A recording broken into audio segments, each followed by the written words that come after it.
அட என்னடா வீடியோ எடுக்கலான்னு கஷ்டப்பட்டு கவலைப்பட்டு துன்பப்பட்டு துயரப்பட்டு அதுக்கப்புறமா நான் இஷ்டப்பட்டு எடுக்க வந்ததாங்க இந்த வாரணாசி பட்டு. இப்போ நம்ம பார்த்துட்டு இருக்க இந்த வாரணாசி பட்டுல எக்கச்சக்கமான டிசைன்ஸ் அண்ட் ஏராளமான கலர்ஸுமே அவைலபிளா இருக்குங்க.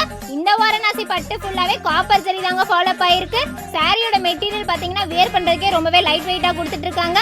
அது மட்டும் இல்லாம கான்ட்ராஸ்ட் முந்தி பிளவுஸோடமே கொடுத்துட்டு இருக்காங்க. இந்த வாரணாசி பட்டு சாரியோட பிரைஸ் பாத்தீங்கன்னா ஜஸ்ட் 447 ரூபாய்க்கு மட்டும்தாங்க நம்ம ஜம்ஜம்ல கொடுத்துட்டு இருக்கோம். இந்த சாரி எல்லாம் ரொம்பவே ஒர்த்தபிளான ரேட்ல தாங்க கொடுத்துட்டு இருக்கோம். இதுல கலர் காம்பினேஷன் எல்லாமே ரொம்பவே அல்டிமேட்டாவும் கொடுத்துட்டு இருக்காங்க. நீங்க கிராண்டான ஃபங்க்ஷன் கூட இந்த மாதிரியான பட்ஜெட்லயே சாரி எடுத்து நீங்க சூப்பராகவே வியர் பண்ணிக்கலாம். நீங்க உடனே இந்த சாரியை பர்ச்சேஸ் பண்ணணும்னு நினைச்சீங்கன்னா உடனே உங்க போன்ல உங்களுக்கு பிடிச்ச சாரியை ஸ்கிரீன்ஷாட் எடுத்து மேலே தெரியுற வாட்ஸ்அப் நம்பருக்கு சென்ட் பண்ணி நீங்க உடனே தாராளமா ஆன்லைன் ஷாப்பிங்குமே பண்ணிக்கலாங்க. நம்ம ஜம்ஜம் எங்க இருக்குன்னா ஜிஹெச் பக்கத்துல லொக்கேட் ஆயிருக்கு. இந்த வீடியோ உங்களுக்கு பிடிச்சிச்சுன்னா மறக்காம வீடியோக்கு ஒரு லைக் பண்ணிடுங்க.